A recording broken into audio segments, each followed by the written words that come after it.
Seigneur, acclamons-le.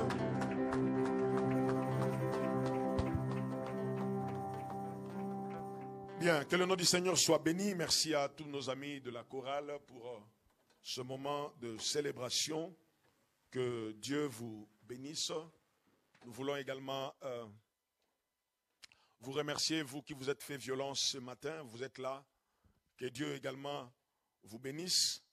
Et merci aussi à nos amis de la technique qui permettent à ceux-là qui ne sont pas présents de pouvoir nous suivre et de se communiquer à nous. Et en même temps, nous saluons tous ceux qui nous suivent via les réseaux sociaux. Que le Seigneur bénisse chacun de nous. Nous sommes là encore dans notre rendez-vous de dimanche où nous venons pour parler à Dieu et pour écouter Dieu. Amen. Amen. Oh, amen. En tout cas, sentez-vous à l'aise dans la maison du Seigneur. Nous sommes là dans la joie et le Seigneur ne manquera pas de nous faire du bien.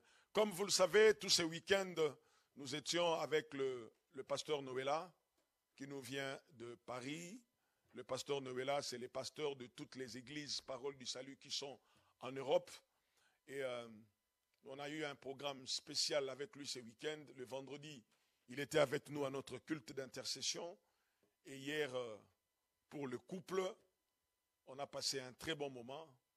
Bon, si vous étiez en couple et que vous n'étiez pas venu, en tout cas, c'est votre responsabilité.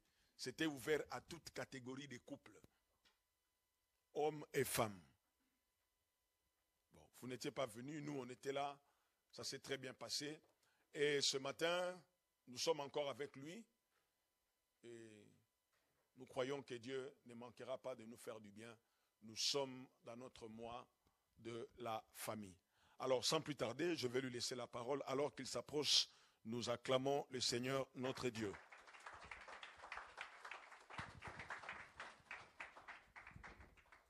Merci beaucoup, évangéliste. Que Dieu soit béni. Amen. Gloire à Dieu. Nous bénissons Dieu qui nous donne l'opportunité d'être là encore ce matin et de partager ensemble la parole de Dieu. C'est un moment merveilleux. Nous bénissons Dieu pour ce temps de louange et d'adoration. Est-ce qu'on peut bénir Dieu pour notre équipe de louanges qui font un travail merveilleux? Nous bénissons le Seigneur pour ses dons, ses talents et ses grâces qu'il nous accorde. C'est vraiment extraordinaire et c'est merveilleux d'avoir des hommes et des femmes disponibles. Ils mettent non pas seulement leur temps, mais aussi leurs dons, leurs talents au service du Seigneur et qui nous permet d'entrer dans la présence de Dieu. Amen. En tout cas, un grand merci l'évangéliste Francis ainsi que Bijou, son épouse. Merci pour votre accueil. Merci pour cette marque de confiance de nous accorder l'opportunité de parler tous ces week-ends. Et nous bénissons le Seigneur et pour ce travail qui nous encourage et que le Seigneur permette que vous fassiez ici, que le Seigneur continue à vous fortifier et à vous utiliser. Amen.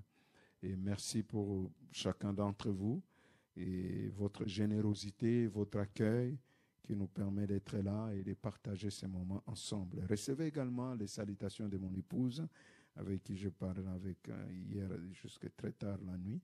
Recevez ces salutations et que Dieu soit béni. Dieu est merveilleux. Nous voulons lire la parole de Dieu et après quoi nous allons partager quelques éléments à la lumière de cette parole.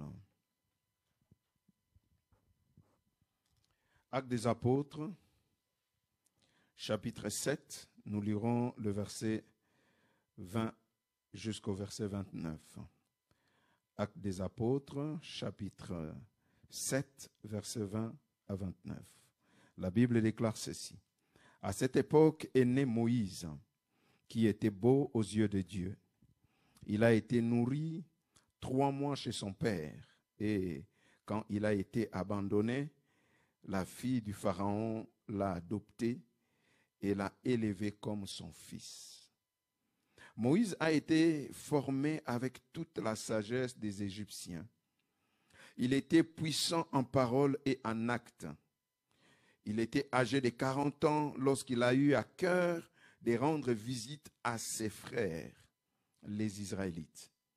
Il en a vu un qu'on maltraitait, a pris sa défense et, pour venger l'homme malmené, a frappé l'Égyptien. Ses frères comprendraient que Dieu leur accordait la délivrance par son intermédiaire, pensait-il, mais ils ne l'ont pas compris. Le jour suivant, il est venu au milieu d'eux, alors que certains se battaient, et il a essayé de ramener la paix en leur disant, « Vous êtes frères, pourquoi vous faites-vous du mal l'un à l'autre ?» Mais celui qui maltraitait son prochain l'a repoussé en disant, « Qui t'a établi chef et juge sur nous? Veux-tu me tuer comme tu as tué l'Égyptien hier ?» À cette parole, Moïse a pris la fuite et est allé habiter dans le pays des Madians où il a eu 2 fils. Nous allons prier. Père, bénis cette parole dans nos cœurs, édifie nos âmes et interpelle-nous à la lumière de cette parole.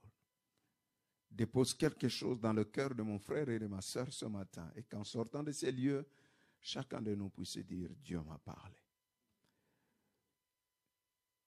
Glorifie ton nom, Seigneur, et que tout soit pour ta gloire. Dans le nom merveilleux de Jésus. Amen.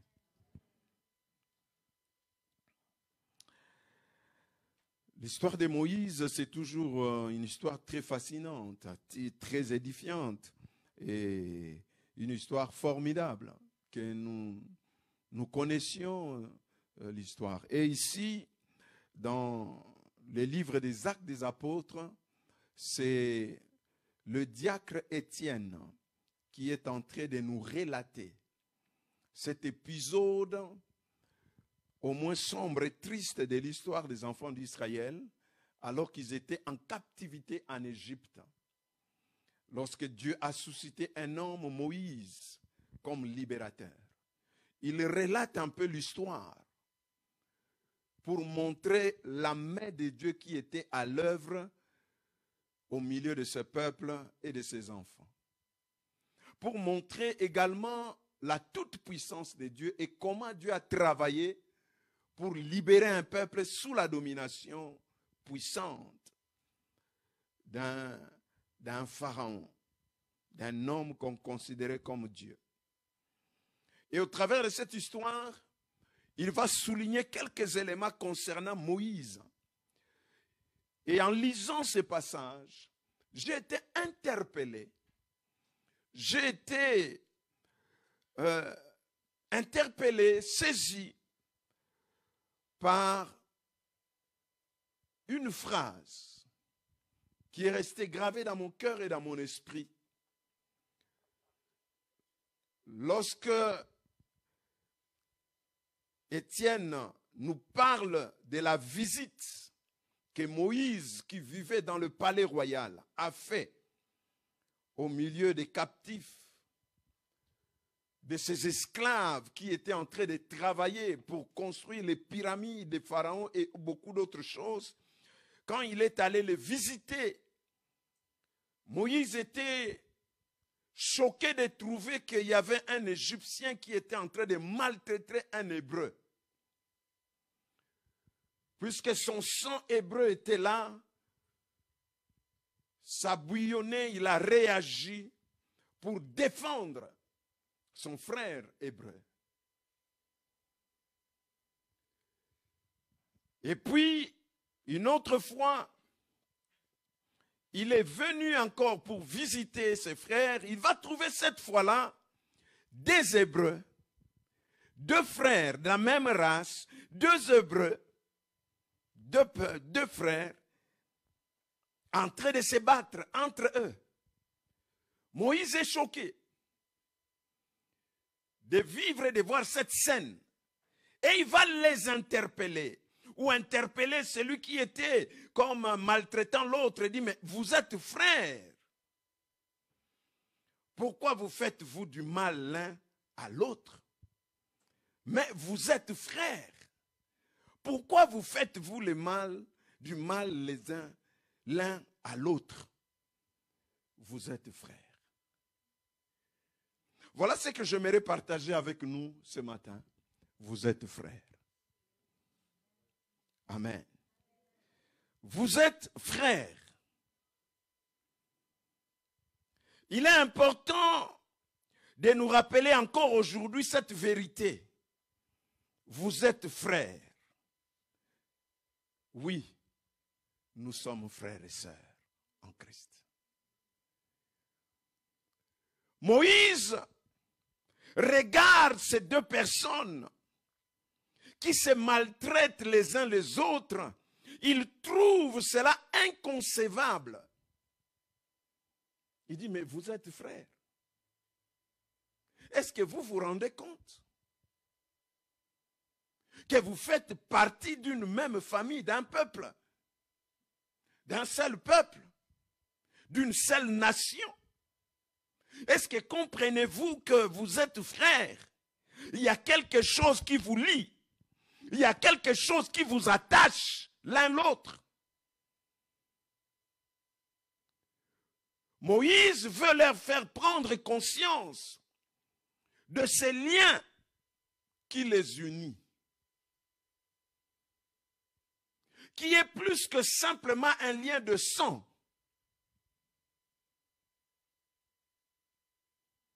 Il veut leur réveiller la conscience pour qu'ils comprennent qu'ils sont frères. Nous sommes frères. Jésus dit dans Matthieu 23, verset 8, « Mais vous, ne vous faites pas appeler maître, car un seul est votre maître, c'est le Christ. Et vous êtes tous frères. » Il parle à ses disciples, qu'il a tirés de partout. Ils sont venus de toutes sortes de catégories sociales. Ils sont venus de villes différentes. Mais autour de lui, il dit, vous êtes frères. Malgré votre différence, que cela soit racial, que cela soit social, que ça soit physique, mais nous sommes frères. Amen. Cette vérité doit revenir encore dans notre esprit, particulièrement encore dans ce mois de famille, pour que nous puissions nous rendre compte et réaliser que nous sommes frères. Nous ne sommes pas des ennemis, mais nous sommes frères.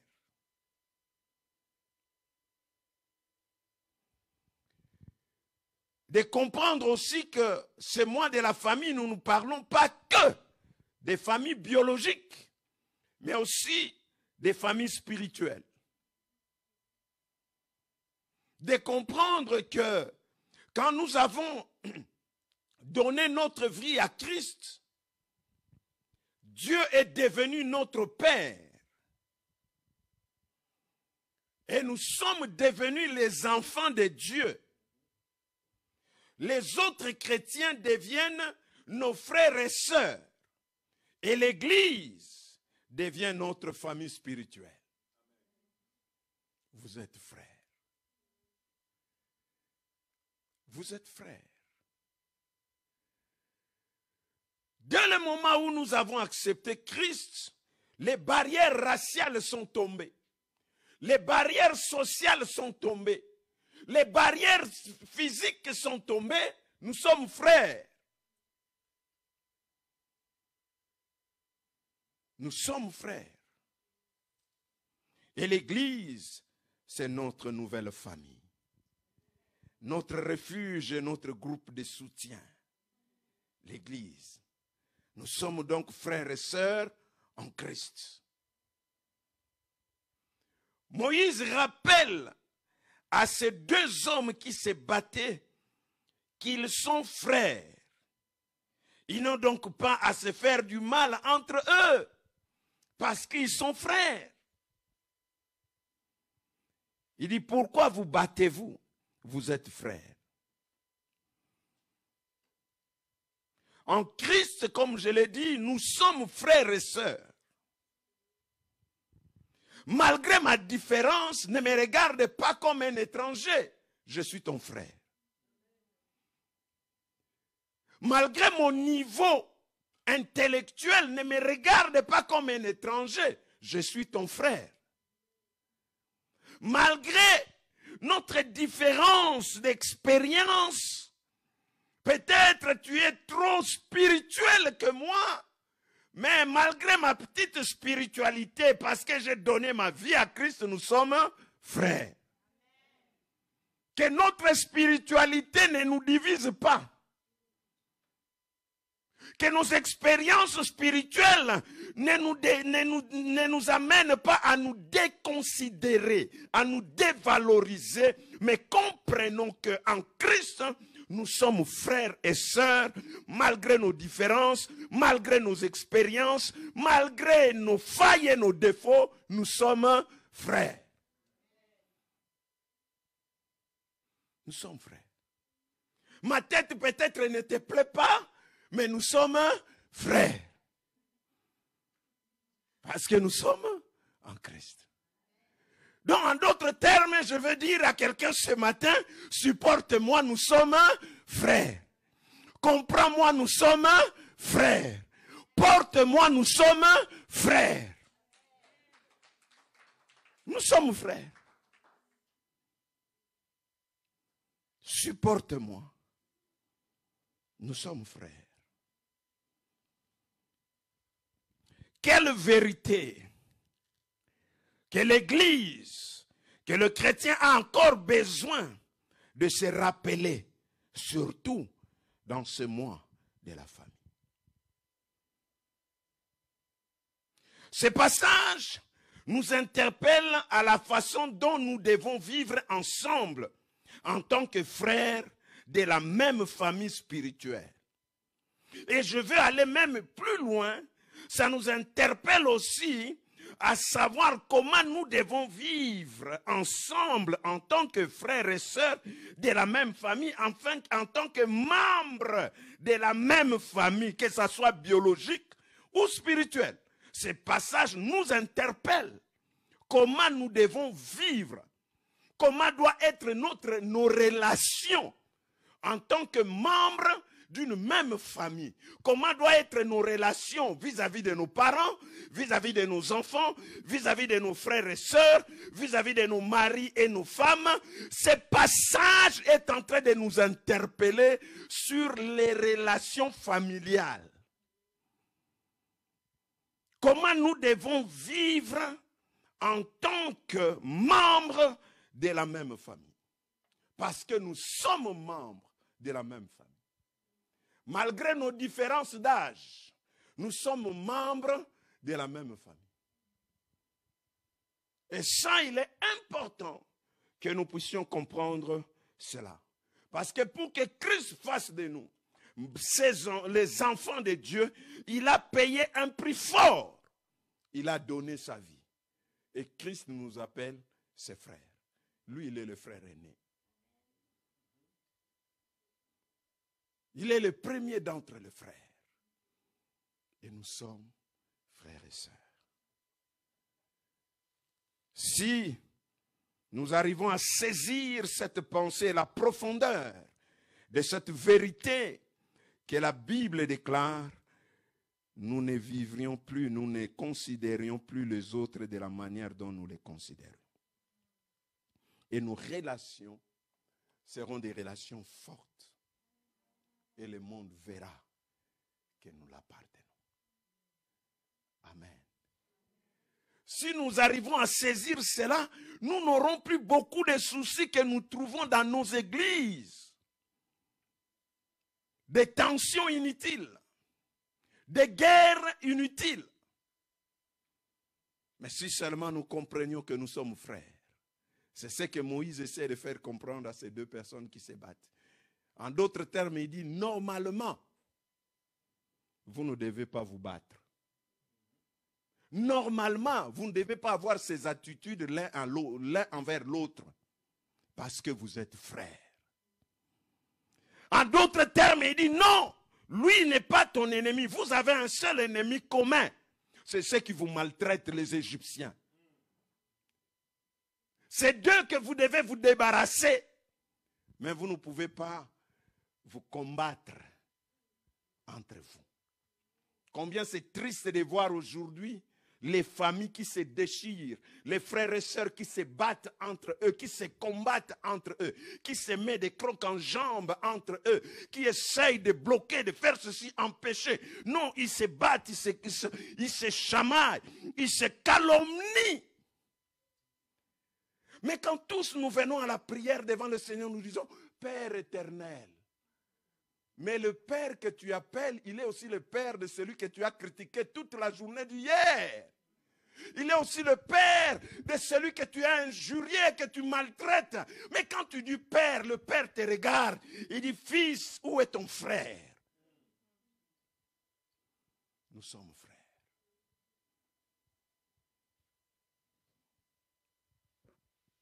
Quelques vérités que ce passage nous enseigne et nous interpelle sur la relation que nous devons avoir, vivre, le fait de vivre ensemble en tant que membres de la même famille. Voyons quelques principes.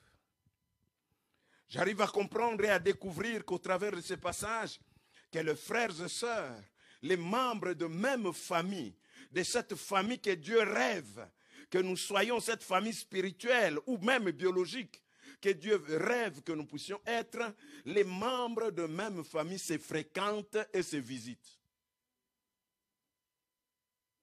Ils se fréquentent et ils se visitent. Verset 23 de Actes chapitre 7.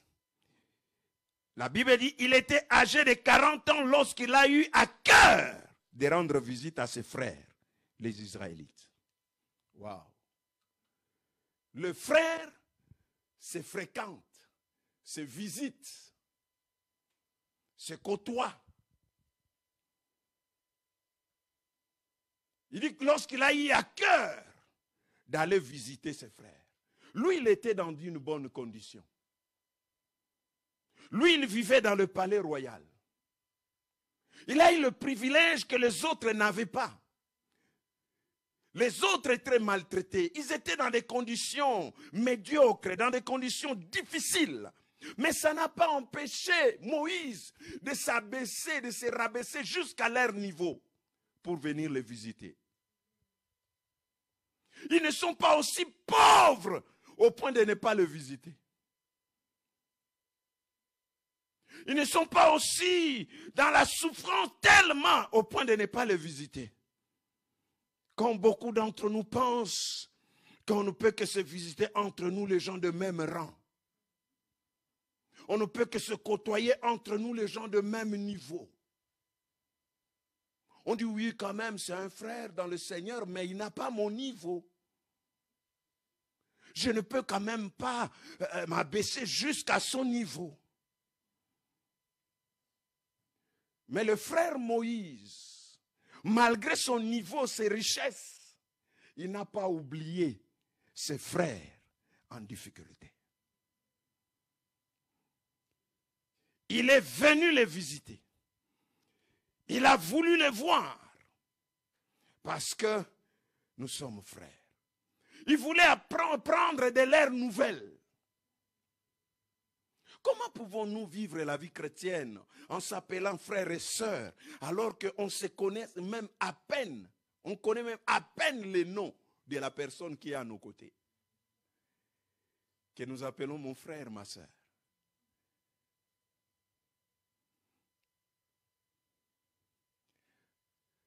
Quelle consolation pour ceux qui étaient dans la souffrance de voir que Moïse pouvait les visiter. Pour compatir avec eux, pouvait les visiter.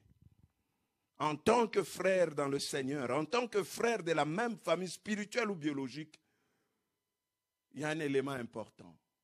Les membres de même famille se visitent, se fréquentent. Alors, si vous avez mis ces choses-là de côté, reprenez-les aujourd'hui. Regardez votre femme, regardez votre mari, regardez vos enfants, regardez vos parents, enfants, et dites, nous sommes le membre de la même famille. Nous devons quand même nous visiter et prendre des nouvelles. Il y a des enfants qui ont passé 1 année, 2 ans, même pas prendre les nouvelles de leur. Pour savoir comment ils vont, comment ça se passe. Il dit, moi je vis ma vie. Et les autres sont heureux de dire, moi Dieu m'a béni.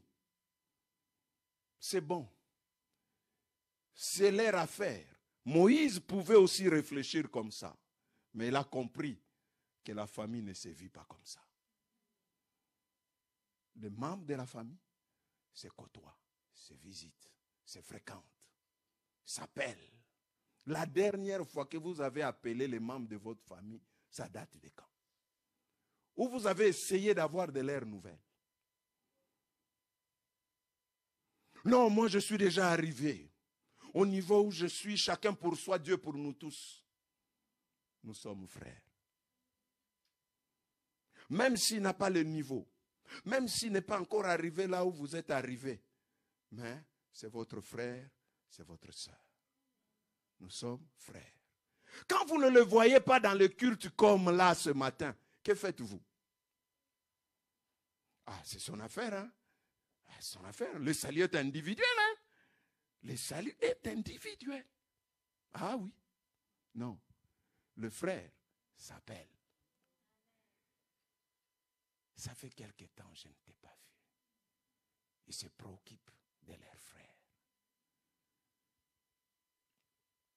C'est ça. La famille chrétienne, c'est ça, la famille que Dieu veut que nous puissions avoir. Amen.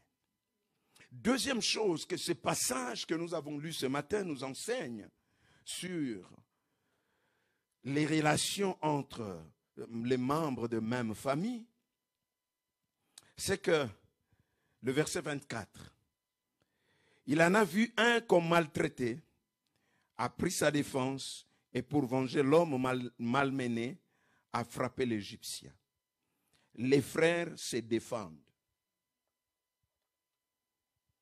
Les membres d'une même famille se défendent. Ils ne se critiquent pas. Ils se défendent. Aide-moi un peu, dis à votre voisin à gauche ou à droite, devant ou derrière, défends-moi.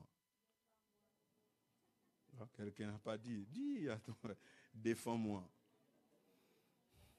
Là où tu me trouves qu'on est en train de me maltraiter, là où tu trouves qu'on est en train de me critiquer, là où tu trouves qu'on est en train de me calomnier, défends-moi. Aide-moi à dire encore à votre voisin, défends-moi. Je suis ton frère, défends-moi. Là où Moïse a trouvé un Égyptien en train de maltraiter son frère, il dit non, je ne peux pas laisser qu'on fasse ça à mon frère, c'est mon frère. J'entre dans ce combat et je le défends. Non, ne me laisse pas me battre seul avec ces problèmes. Défends-moi. Ne me laisse pas me battre seul avec cet Égyptien, avec ce péché, avec cette situation de la maladie ou autre chose. Défends-moi. Entre dans ce combat.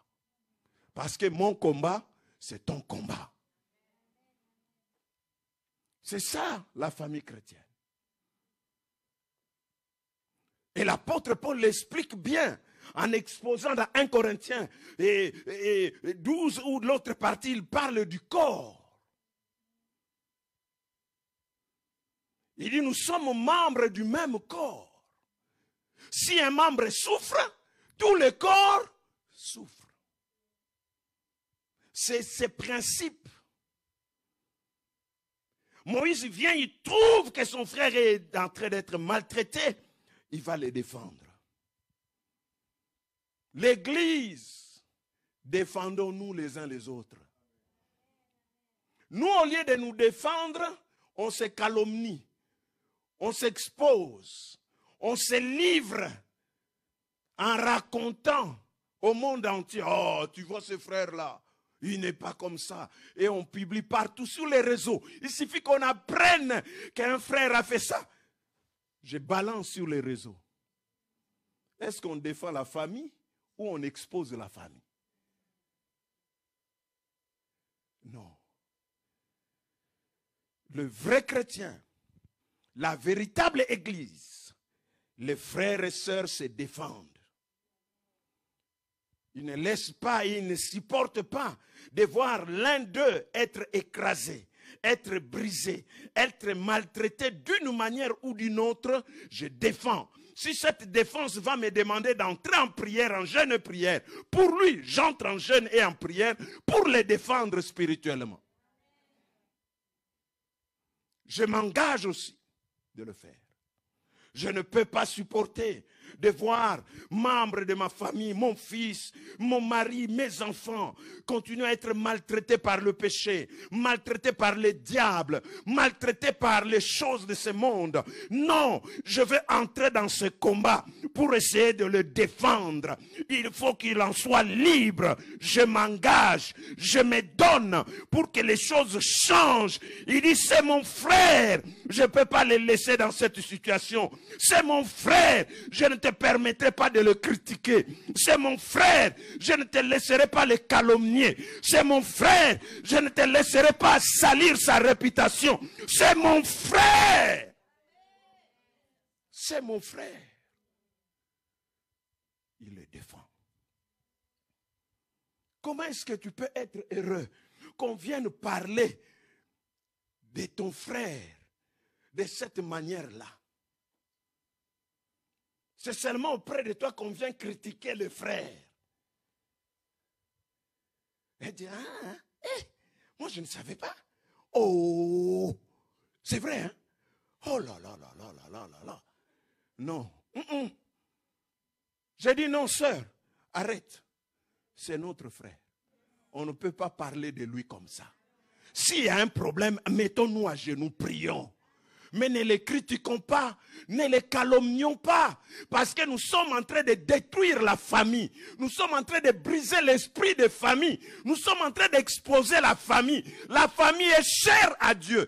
Qu'elle soit spirituelle ou biologique, la famille est chère. C'est pourquoi une telle personne qui vient vers vous, maltraitant un frère en le critiquant, maltraitant une sœur de l'église en le critiquant, chassez-le. Nous ne voulons pas de ces personnes. Ce qui n'est pas frère. Ce qui n'est pas notre sœur. Parce que s'il est notre frère et notre sœur, il sera là, même s'il découvre les choses, il sera là pour nous défendre. Mon combat, c'est ton combat. Aide-moi à dire à ton voisin, mon combat, c'est ton combat. J'entends quelqu'un dire sans effet. Mais c'est mon combat, c'est ton combat. C'est là où la Bible dit pleurez avec ceux qui réjouissez-vous avec ceux qui se réjouissent. Donc de la même manière, mon combat c'est ton combat, ma victoire c'est ta victoire. Quand je suis victorieux, nous célébrons ensemble. Quand c'est le combat, nous nous battons ensemble. Priez les uns pour les autres. C'est ça. La famille que Dieu veut que nous puissions avoir. Où les membres des familles se défendent. Ils ne laissent pas l'ennemi prendre le dessus sur eux. Ils se défendent. C'est triste aujourd'hui de voir certains hommes accepter que les autres viennent critiquer leurs femmes. Ils disent, oh là là, c'est ça. Ma femme, vraiment, non. Non. Oh. Je ne t'autorise pas. Même s'il a ces défauts-là, mais je les défends d'abord. Devant toi, je les défends. Quand je rentre, je dis, chérie. Mais devant l'Égyptien, je les défends. Je dis, arrête. Tu ne peux pas parler ainsi de mon épouse. Tu ne peux pas parler comme ça de mes enfants. Tu ne peux pas parler comme ça de mon mari. Tu ne peux pas. Mais toi, tu laisses. Des fois, la belle famille s'en mêle, critiquer la femme, parler. Et toi aussi, tu es là. Hein? J'ai dit non, arrête. Il faut les stopper. Je suis le défenseur des membres de ma famille. Je ne suis pas Caïn. C'est Caïn qui a dit, suis-je le défenseur de mon frère?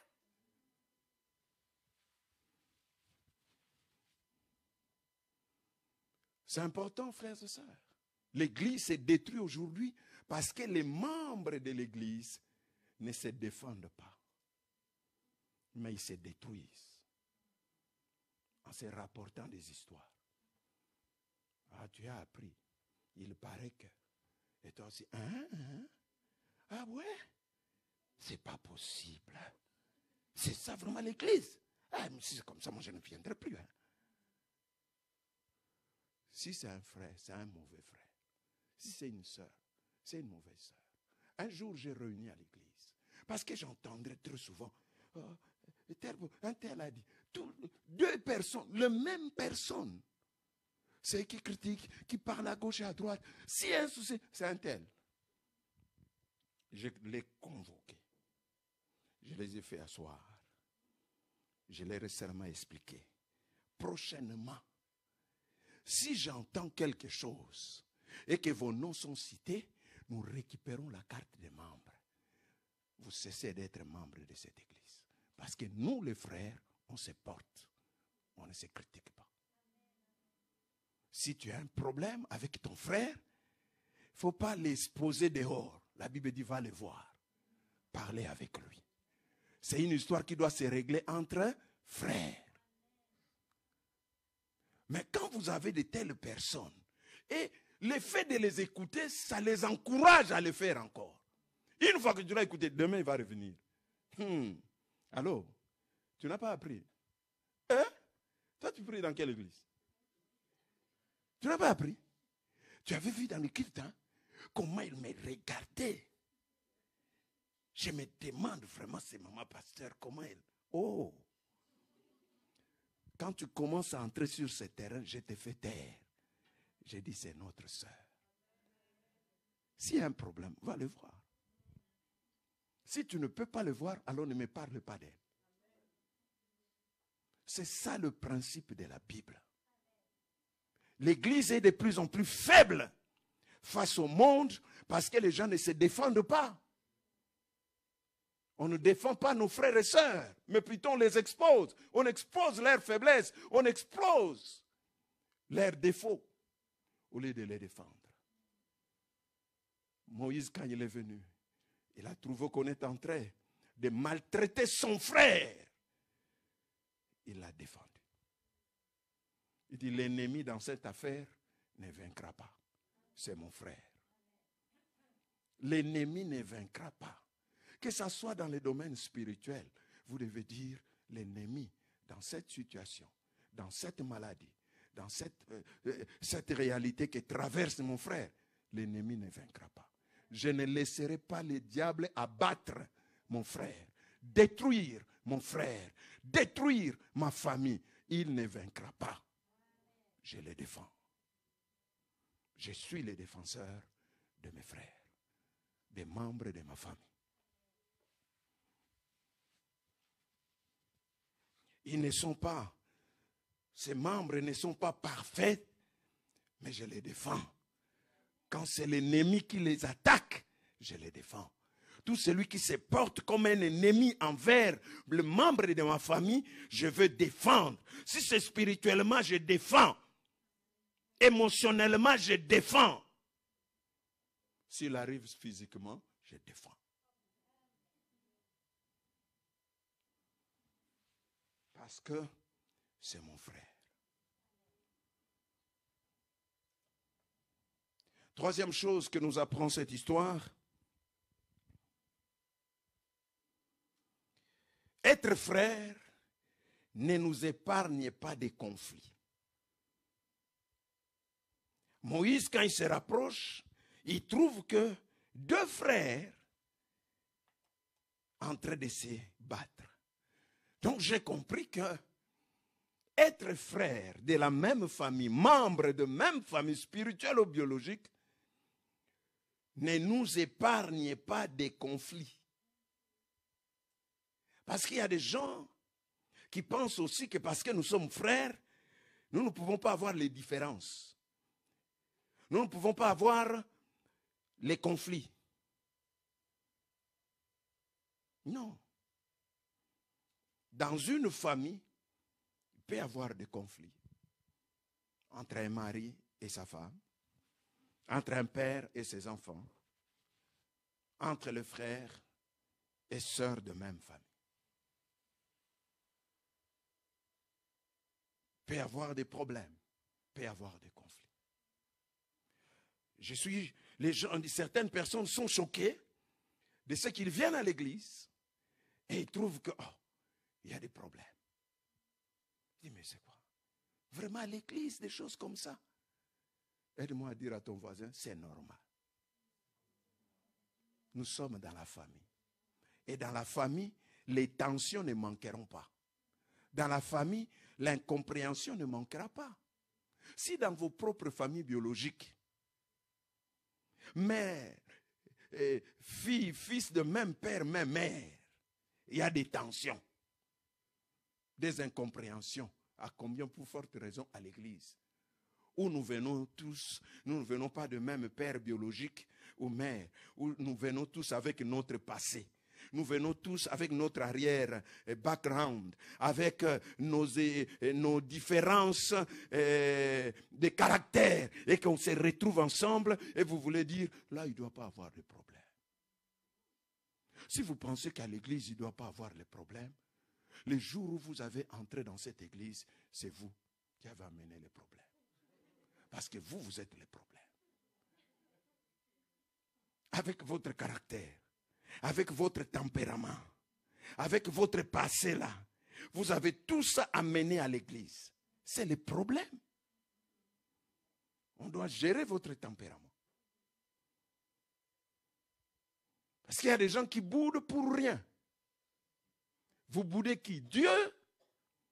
Parce que, amen, se lève, il parle. Se demande, le frère là a un souci avec quelqu'un? Non, lui c'est toujours comme ça. Donc c'est un problème.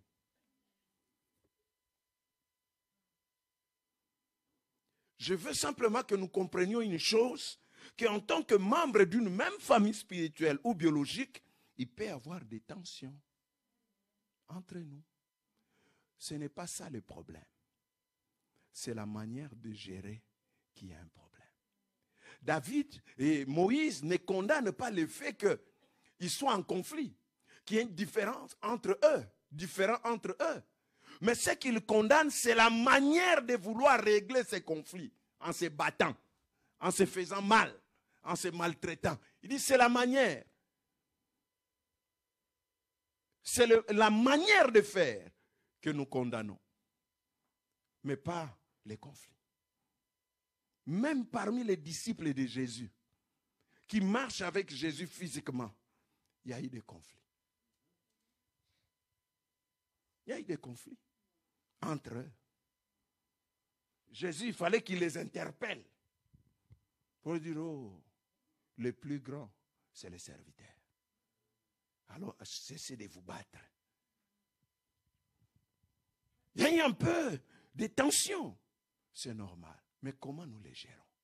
Écoutez comment la Bible nous demande de gérer les conflits quand les problèmes apparaissent parmi les frères.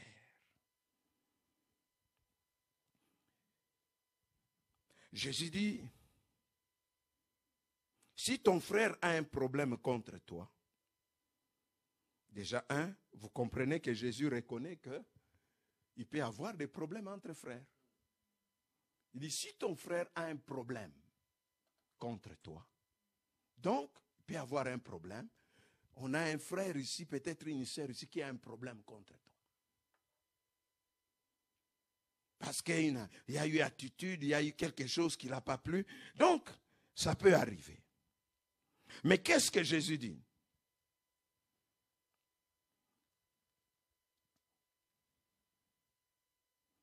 Jésus dit, si ton frère a un problème contre toi, boude-le. Il dit, si ton frère a un problème contre toi, va raconter à d'autres frères que c'est un frère charnel. Il n'est pas spirituel, parce qu'il a un problème contre toi. La Bible dit, si un frère a un problème contre toi, va les voir. Amen. C'est comme ça que les choses se règlent à l'église. Il ne dit pas, va voir l'autre frère. Il dit d'abord, va les voir. Il dit, laisse là ton offrande, c'est-à-dire ton service. Parce que la priorité de Dieu dans l'église, ce n'est pas d'abord le service, c'est d'abord les relations. Laisse là ton offrande. Va les voir. Nous, aujourd'hui, la priorité, c'est le service. Même si j'ai un problème avec mon frère, je viens, je sers quand même. Je le sers en les boudant. Je sers en les boudant. Même quand j'adore, là, je refuse que nos regards se croisent. Sinon, l'adoration deviendra l'intercession. Alors, je refuse de les voir. Je tourne les regards là-bas. Je l'évite. Et des fois, on se demande, mais pourquoi avec ces chants, cette adoration, mais on reste assis en boudant? Parce que...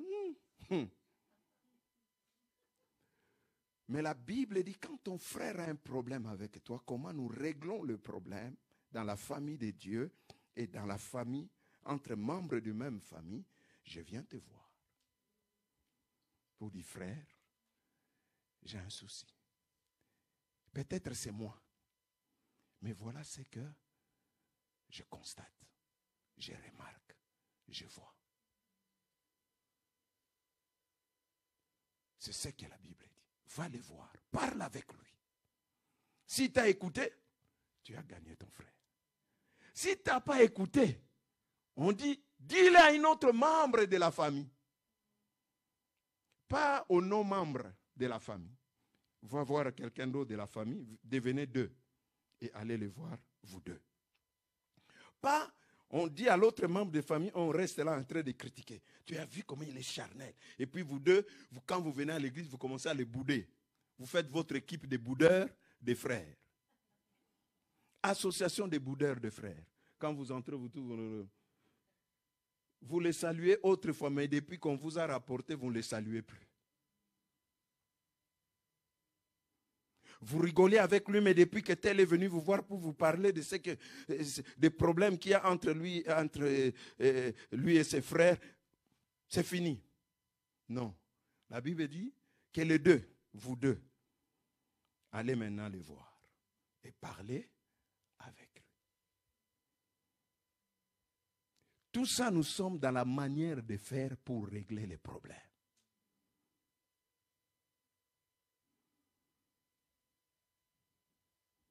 C'est comme ça que les choses doivent se régler à l'église. Nous sommes frères. La présence des problèmes ne doit pas nous choquer. Ne doit pas nous amener à dire, si c'est comme ça, je quitte l'église. Non. La présence des problèmes, c'est normal. Parce que nous sommes différents. Mais la manière de le gérer, c'est ce qui fait la différence. Comment gérons-nous les problèmes? Va dire, dans ma famille, s'il y a trop de problèmes, je quitte, je cesse d'être le membre de cette famille. Ce n'est pas la solution. Je figue. J'abandonne. Je n'appelle plus.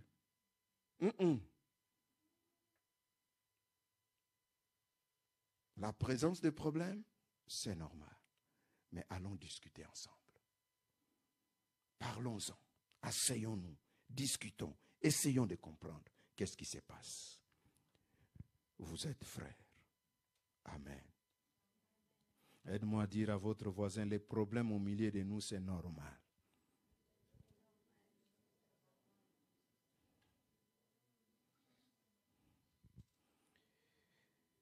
C'est normal. Quatrième chose que j'aimerais dire, que nous apprend ce passage par rapport à vivre ensemble en tant que membres de même famille. Le frère, dans le verset 26, La Bible dit, les jours suivants, il est venu au milieu d'eux, alors que certains se battaient, il a essayé de ramener la paix en leur disant, vous êtes frères. Pourquoi vous battez-vous? Pourquoi vous faites-vous du mal l'un à l'autre?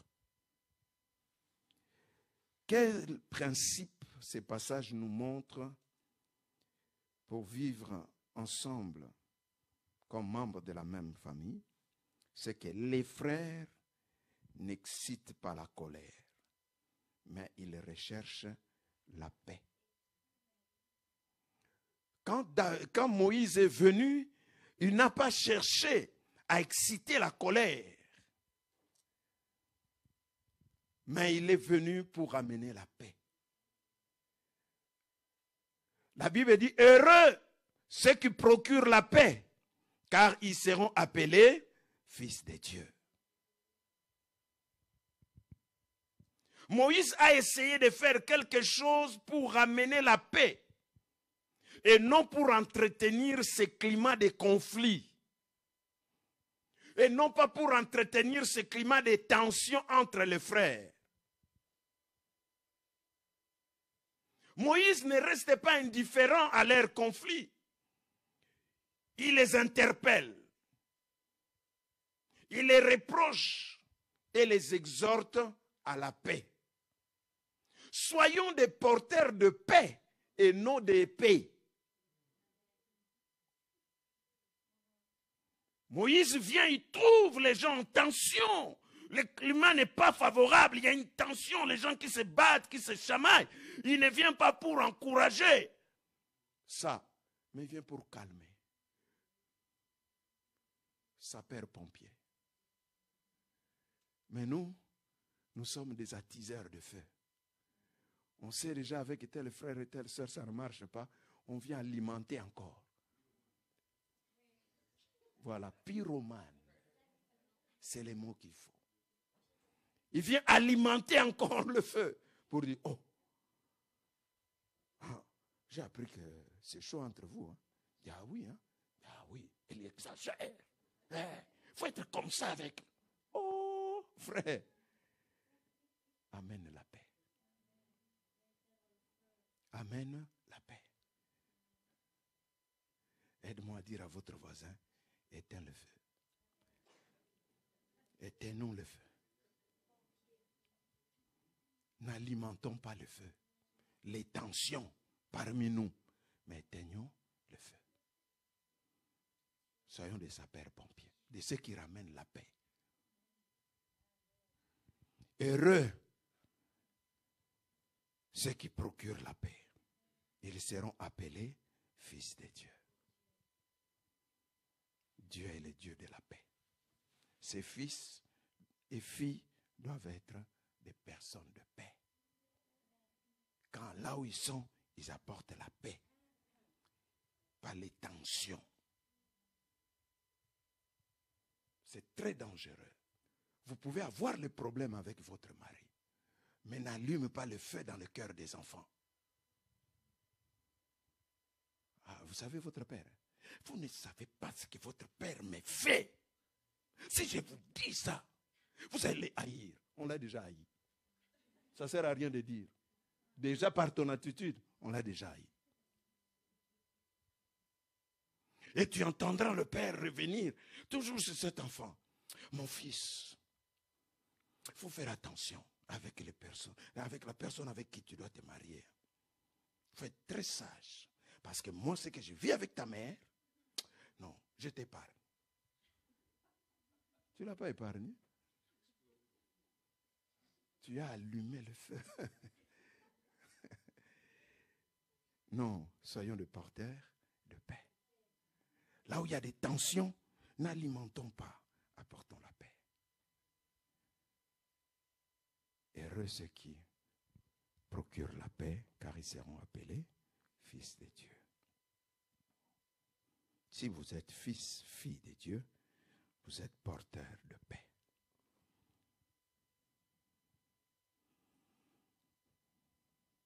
Le frère, cinquième principe que ce passage nous montre, Les frères ne rappellent pas le péché. Remarquez, lorsque Moïse vient défendre, vient parler à ses frères, les interpeller, en leur expliquant que vous ne pouvez pas avoir de telle attitude l'un envers l'autre, vous battre entre vous. C'est lui qui avait tort. Qu'est-ce qu'il a fait? Il a rappelé le péché, le passé. Il dit quoi? Tu veux me tuer? Comme tu as tué l'Égyptien là? Comme pour lui dire, tu sais qu'on ne sait pas ce que tu as fait. On est tous au courant. Tu es un meurtrier toi.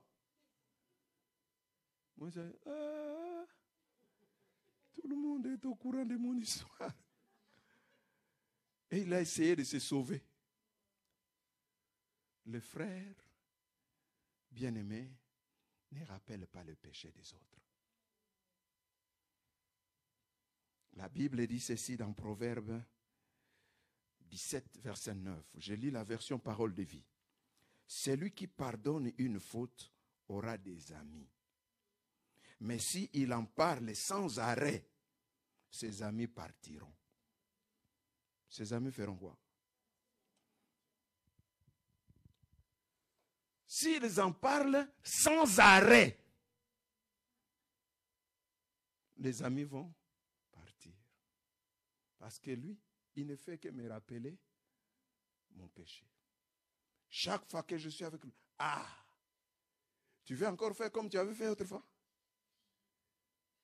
Non, on est frères. Les frères se pardonnent et oublient.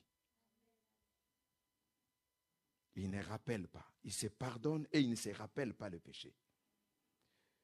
Même passage, Louis II le dit ceci. Celui qui couvre une faute cherche l'amour. Et celui qui la rappelle dans ses discours divise les amis. Ce qui a fait fuir Moïse, c'est l'attitude de ses frères, les regards et non l'Égyptien. Ce n'est pas l'Égyptien qui a fait fuir Moïse, mais c'est leur frère, parce qu'il rappelait son péché.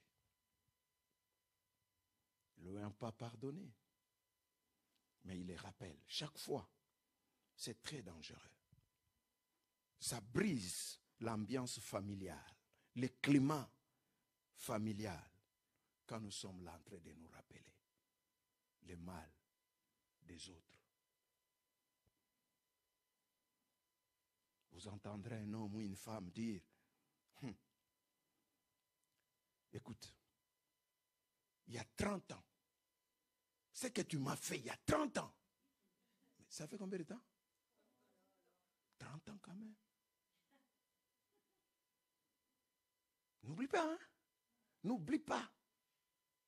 Je te rappelle, n'oublie pas. Ça fait 30 ans ce que tu m'as fait là. La Bible dit, celui qui rappelle les fautes divise les amis ou les amis vont s'enfuir. Les frères se pardonnent et ne rappellent pas les fautes pardonnées. Le mal que nous avons dans nos églises et qui fait fuir les nôtres, c'est qu'on rappelle sans arrêt leurs fautes. Si on ne les dit pas, par notre attitude, on les rappelle qu'ils sont pécheurs. On connaît, non? On connaît. Regarde là. Donc par notre attitude, on essaye de faire comprendre à l'autre que tu es meurtrier. Tu es un menteur. On t'a attrapé. On t'a vu. Au lieu de le pardonner, on brandit cela. Et c'est ce qui fait fuir nos frères. C'est ce qui fait fuir nos frères. Quelqu'un, au niveau de l'église, avait fait quelque chose qui était connu. Tout le monde savait ce qui a été fait. Et puis, à un moment, il disparaît parce que, bon, vous savez, il y a des choses quand vous faites, tout le monde sait, on s'éloigne. Mais nous l'avons cherché, appelé au téléphone, le calmer. Et puis, à un moment, il est revenu à l'église. On l'a accueilli. Un jour, il est venu me voir dans mon bureau, il dit, pasteur, c'est votre attitude qui m'a encouragé à revenir. Parce que j'ai vu que tu ne me condamnais pas. Parce que quand tu m'as vu, alors que les autres boudaient, toi tu m'as pris dans les bras. Oh frère, ça fait longtemps. On ne te voit plus, comment tu vas? Alors, je savais ce qu'il était, ce qu'il faisait. Mais c'est un frère. Amen. Notre attitude peut faire fuir les gens. Celui qui rappelle le péché fait fuir les amis. Dernière chose que j'aimerais dire, que ce passage nous enseigne sur la manière de vivre ensemble en tant que membres de la même famille, biologique ou spirituelle. Le frère, dans le verset 25, écoutez ce qu'il est dit, ses frères comprendraient que Dieu leur accordait la délivrance par son intermédiaire, pensait-il, mais ils ne l'ont pas compris. Les frères ont besoin d'être compris par les autres. On a besoin, chacun de nous a besoin d'être compris. Les frères se comprennent. Moïse dit, ce que je fais, je pensais qu'en le faisant, mes frères allaient comprendre que Dieu m'a choisi pour les libérer. Mais ils ne l'ont pas compris comme ça. Pour eux, ils m'ont appelé meurtrier. Ils ne l'ont pas compris. Voilà pourquoi ils ont eu de telles attitudes. Et les attitudes qui ont fait fuir Moïse. Ce qui a fait fuir Moïse au milieu de ses frères, c'est leur incompréhension de la mission que Dieu a confiée à Moïse. Ils ne m'ont pas compris. Beaucoup d'entre nous quittent nos églises, fuient notre milieu chrétien parce qu'ils sentent qu'on ne le comprend pas. Ils ont leurs faiblesses, ils ont leurs incapacités, ils ont leurs défauts, mais on ne les comprend pas. S'il y a un lieu où on doit comprendre tout le monde, c'est l'église. Entre frères, nous devons nous comprendre. Comprendre quelqu'un, ce n'est pas approuver son attitude. Ce n'est pas agréer ce qu'il fait, mais je te comprends. Ça peut arriver. Ça peut arriver que tu te comportes de cette manière. Tu es mon frère, je te comprends. Je ne te rejette pas. Je t'accueille à nouveau. Ça peut arriver dans la famille, certaines attitudes qui vous choquent, mais c'est dont celui-là a besoin. Ce que Moïse avait besoin, c'est la compréhension de ses frères. Beaucoup d'entre nous ont besoin simplement qu'on les comprenne. Est-ce que quelqu'un peut m'aider à dire à son voisin, comprends-moi? J'ai vu quelqu'un n'a même pas parlé, n'a même pas regardé celui qui a ses choses. Est-ce qu'on peut reprendre?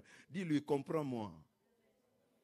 Mon attitude peut-être n'est pas correcte, mais comprends-moi. Comprends mon attitude. Comprends mon tempérament. Comprends mon tempérament. Comprends-moi. Comprends mon niveau spirituel. Comprends-moi. Comprends mon immaturité. Je n'approuve pas, mais comprends. Moïse ne voulait pas que ses frères l'approuvent dans ce qu'il fait, mais qu'ils le comprennent. Votre femme a besoin de votre compréhension. Votre mari a besoin de votre compréhension. Vos parents ont besoin de votre compréhension. Ils n'ont toujours pas été des modèles. Ils ont peut-être divorcé. Ils vous ont peut-être fait du tort par leur divorce, par leur dispute. Mais est-ce que tu peux aujourd'hui décider de les comprendre? C'est dur pour toi, oui. Mais Moïse dit, je pensais qu'ils allaient me comprendre. Je n'ai pas bien agi. J'ai tué quelqu'un. Mais je pensais que mes frères allaient me comprendre. Dans mes motivations. Aide-moi encore à dire à votre voisin, comprends-moi. Une femme a besoin d'être comprise. Un homme a besoin d'être compris. Son attitude n'est pas peut-être bonne, mais il a besoin de ta compréhension. Il y a un père qui a besoin de la compréhension de son fils. Il dit, fils, comprends-moi. J'ai mal fait. Comprends-moi. En d'autres termes, tu n'as jamais été en position de père pour comprendre la pression d'être père. Comprends-moi. Tu n'as jamais été en position d'une mère pour comprendre la pression qu'on peut avoir quelquefois. Alors comprends-moi. Comprends-moi. Les pasteurs ont besoin d'être compris par les fidèles. Frères, sœurs, comprends-moi. Tu n'as jamais été peut-être en position d'être un pasteur et comprendre la pression. Alors, comprends-moi. Oui, les frères et sœurs dans l'église ont besoin aussi de la compréhension de leur pasteur. Dis, pasteur, comprends-moi. Je ne suis pas peut-être au niveau de ce que tu m'attends, mais comprends-moi. Si l'église arrivait à se comprendre, bien des choses ne nous arriveront pas. Aujourd'hui, si dans nos familles la compréhension était là, un homme a dit, il faut écouter l'autre avec non pas avec l'intention de les répondre, mais de les comprendre. C'est-à-dire lorsque l'autre parle, ne cherche pas déjà quelle réponse je vais lui donner, mais cherche plutôt à comprendre qu'est-ce qu'il veut dire. Je l'ai dit hier aux réunions de couple. Il y a un couple qui ont écrit un livre merveilleux. Chérie, comprends-moi. On est différents. Peut-être à ma place, toi, à ma place, tu agirais différemment. Mais moi, avec mon tempérament, je n'agis pas comme toi, tu allais agir. Comprends-moi. Comprends-moi. Là où la compréhension est, la compassion agit. Alors, comprends-moi. Ce qui tue nos relations familiales, c'est l'incompréhension. Il y a des gens qui ont même divorcé par incompréhension. Simplement, ils ne se sont pas compris. On divorce. Et puis plus tard, c'était qui ça? En réalité, une femme est venue me voir. Elle disait, pasteur, si j'avais compris ce que je comprends aujourd'hui, je n'allais pas divorcer avec mon mari. Je ne le comprenais pas. Il a un passé. Moi, je dis merci à mon épouse, il m'a beaucoup compris. Parce qu'on est vraiment différents. Et on n'a pas le même passé. Donc, il m'a compris dans mes erreurs. Il m'a compris dans mes manquements. Nous, on a grandi dans une famille où je t'aime ne se disait pas. L'anniversaire ne se fêtait pas. Mais, quand je me suis marié avec une femme. L'anniversaire est sacré. Ça s'est fêté. Tu es à l'honneur au centre du monde. Quand tu passes, je t'aime. Nous, il n'y en avait pas. Quand on s'est marié, c'était chaud. Il attendait de vivre le je t'aime qu'il rencontrait chaque matin. Il n'y en avait pas. L'anniversaire passe, il me rappelle, c'est mon anniversaire. Ah, bon anniversaire, chérie. Mais il fallait qu'il me comprenne. Parce que c'est ce que je n'ai pas reçu, j'avais difficile à les donner. Comprends-moi. Il a fallu qu'elle soit patiente avec moi et qu'il me comprenne. Et c'est comme ça que on est arrivé aujourd'hui à 28 ans de mariage. Ce n'était pas facile.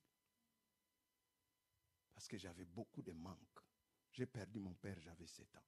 Je suis allé, je n'ai plus retrouvé ma mère. Donc j'ai vécu comme ça. Même mes enfants m'ont compris toutes ces carences. Parce que je n'étais pas un bon père. Mais j'ai appris. Il y a eu un travail qui a été fait. Et eux m'ont compris.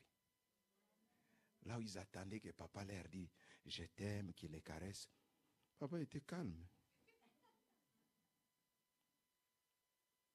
Il passe sur qui il fait, c'est mon épouse qui me dit « Dis-lui quand même, je t'aime. » Ah, je t'aime.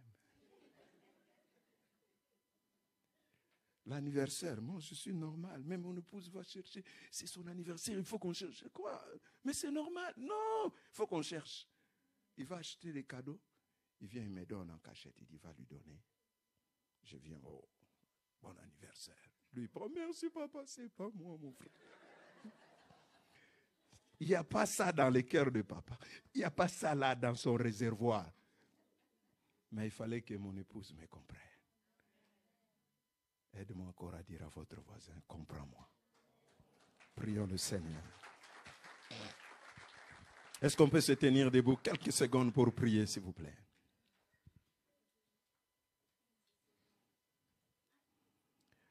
Moïse dit, vous êtes frères, pourquoi vous vous faites du mal? Je ne sais pas comment est la relation, comment est votre relation avec les membres de votre famille. Comment vivez-vous cela? Mais ce que la Bible nous exhorte, c'est ce que ce passage nous relate. Quelqu'un peut prendre une décision ce matin de dire, je deviens un frère pour mon frère. Je deviens un mari pour ma femme, une femme pour mon mari. Je deviens frère. Je deviens une sœur qui va visiter, fréquenter, qui va défendre. Je deviens un frère qui ne rappelle pas les fautes, qui pardonne. Je deviens un frère qui comprend. C'est une décision à prendre. Peut-être il y a encore des blessures, des douleurs du passé qui vous hantent. Vous dites, c'est pas possible. Il a fait des choses, elle a fait des choses qui ont brisé mon cœur. Mais est-ce qu'on peut devenir frère? Est-ce qu'on peut vivre comme frères et sœurs, comme les membres d'une même famille spirituelle?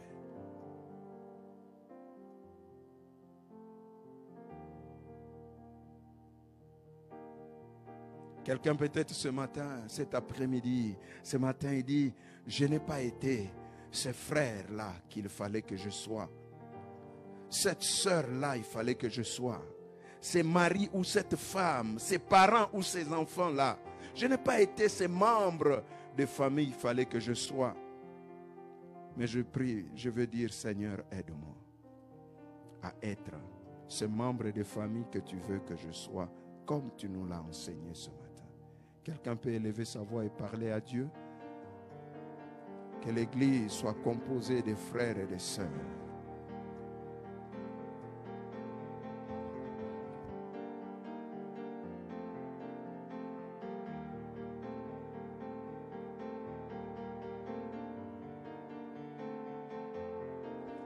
Prions le Seigneur, prions notre Dieu. Prions le Seigneur.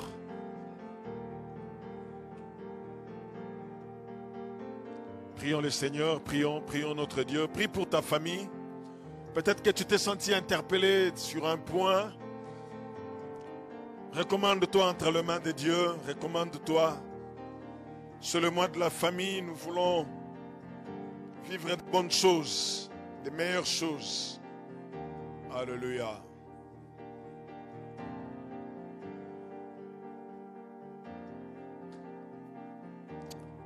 Seigneur, notre Père et notre Dieu, merci pour ta parole qui ne cesse de nous interpeller, nous faire comprendre le principe du vivre ensemble, nous faire comprendre que nous sommes des frères et que les frères ont une certaine façon de vivre. Seigneur, merci. Merci pour cette interpellation. Merci pour ces instructions. Nous prions, éternel Dieu, que nous puissions être des Moïse qui défendent nos frères, mais nous ne voulons pas être des Caïns qui tuent le frère. Fais-nous grâce, éternel Dieu, afin que nous puissions vivre à la lumière de ta parole. Fais que ces paroles puissent rester gravées dans nos esprits, dans nos cœurs, afin que nous puissions le pratiquer. Nous prions, Seigneur Dieu, pour ton serviteur qui nous a apporté cette parole. Nous demandons que tu puisses le renouveler, afin que prochainement, lorsqu'il se tiendra devant ton peuple, qu'il puisse avoir quelque chose à leur communiquer de ta part. Nous prions, Seigneur Dieu, nous voulons te confier ces offrandes, ces dons volontaires, ces actions de grâce et ces dîmes que nous voulons te donner. Nous prions que tout cela puisse contribuer à l'épanouissement de l'œuvre que nous sommes en train de faire. Et bénis tout un chacun. Ceux qui n'ont pas encore à donner, Seigneur, fais grâce qu'à la prochaine, ils puissent trouver quelque chose à t'offrir. Merci pour ton amour et pour ta fidélité. Dans le nom de Jésus, nous avons ainsi prié. Nous disons tous Amen. Acclamons très fort le Seigneur notre Dieu. Bien, nous allons reprendre nos places et les paniers des offrandes vont circuler. Mais avant que nous puissions donner les offrandes, je vais nous dire quelque chose. Nous avons, je dirais, j'ai besoin de 430 €. Vous allez vous poser la question, depuis quand les pasteurs commencent à nous demander de l'argent? Vous savez, la facture de l'électricité qui est venue, c'est 500 € et quelques. Alors, comme on est des églises qui occupent le bâtiment, donc on fait 50-50. Et puis tous les néons qui étaient abîmés ici, on les a changés. Et toute la facture s'élève à 867 €. Donc, la facture d'électricité et les néons qu'on a changés, c'est 867 €.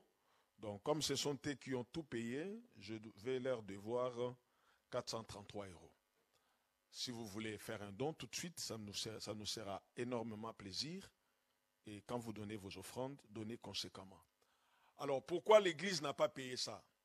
Le problème, c'est que nous avons pris la facture d'eau. La facture d'eau, c'est au nom de l'Église évangélique Parole du Salut.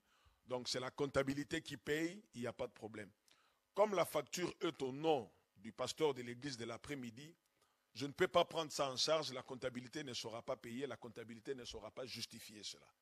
C'est pour cela que l'électricité, on paye ça, chaque fois qu'il y a les offrandes, on prend l'argent, on donne, lui il nous donne la facture.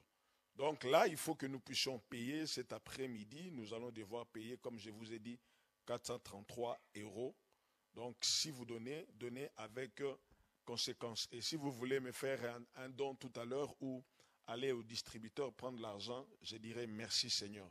J'ai des bons frères dans mon église. Amen. Maintenant, les paniers des offrandes peuvent circuler.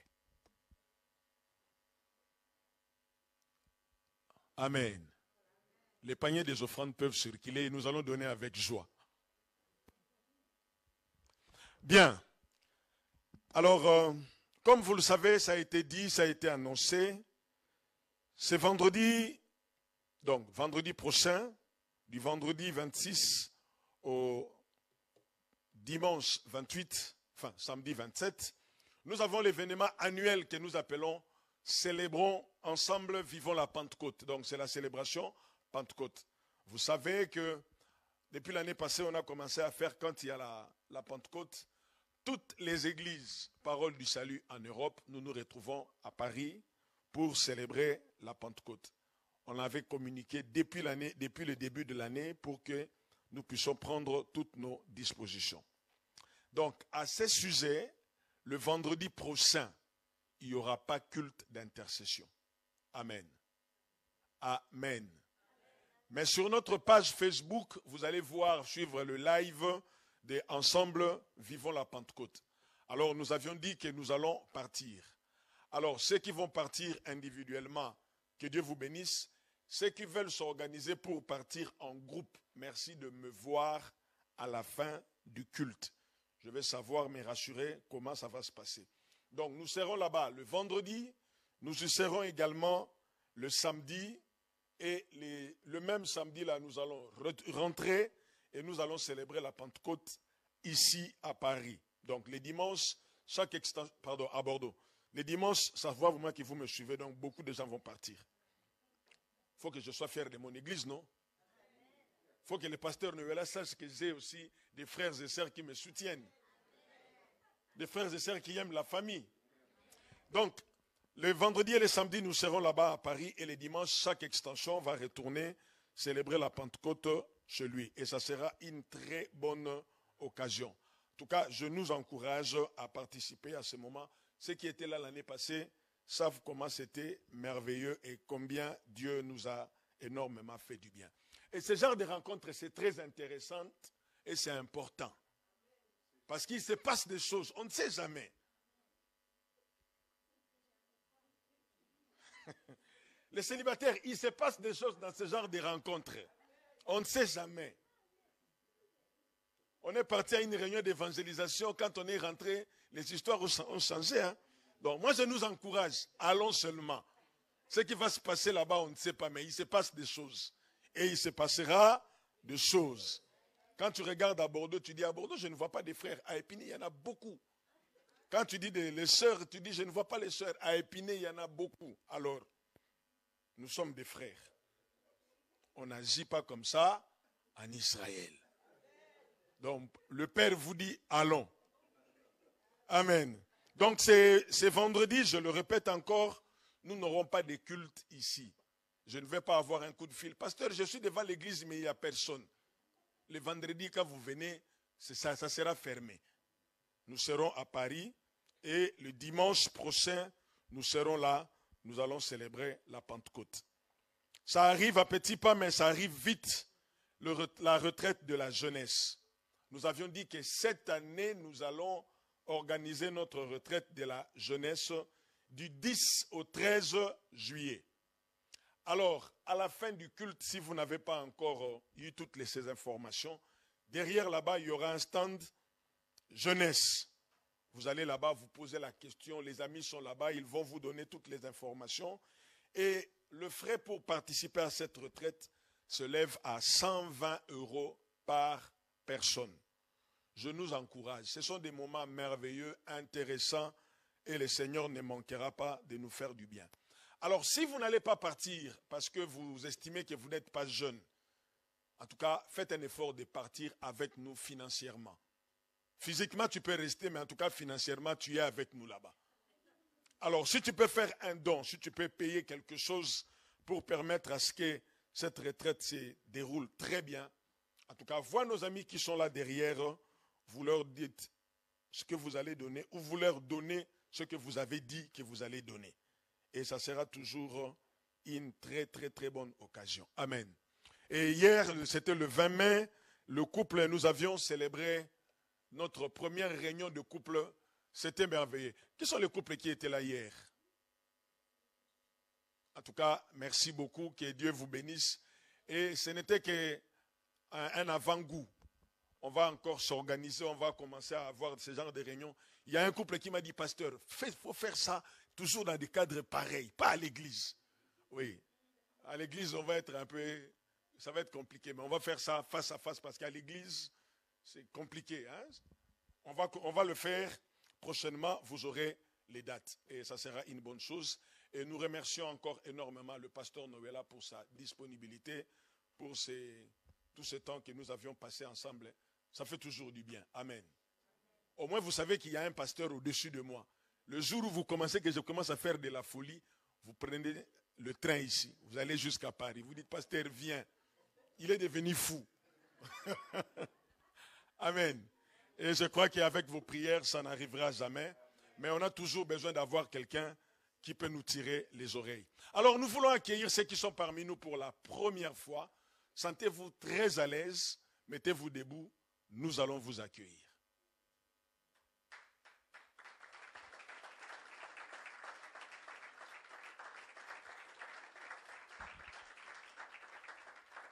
Bien, que le nom du Seigneur soit béni, que nous sommes très contents de vous voir ce matin parmi nous.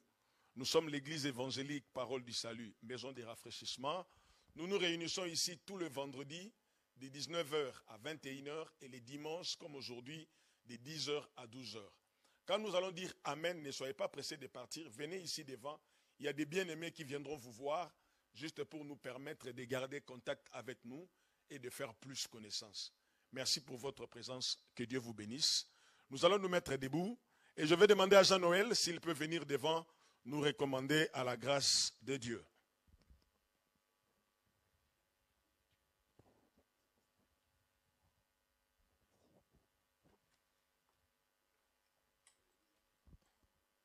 Alléluia. Que Dieu soit béni. On a passé un bon moment. Amen. Alléluia, on est dans la joie. Est-ce qu'on peut acclamer Jésus?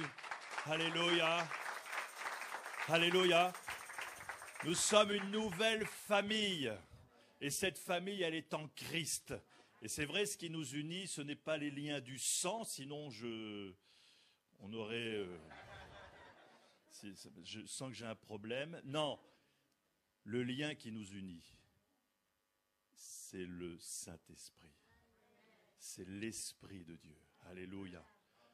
Père, je te recommande.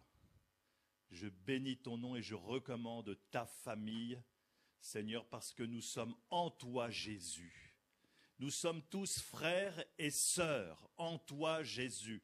Nous avons des pères, des mamans, des papas, nous avons, alléluia, nous avons tout ce qu'il nous faut en toi, Jésus. Que tu les bénisses là où ils se trouvent, Père. Que tu bénisses ceux qui ont assisté, Seigneur, à cette parole qui nous a bénis et réchauffé notre cœur. Oh, merci, Seigneur, pour ta parole.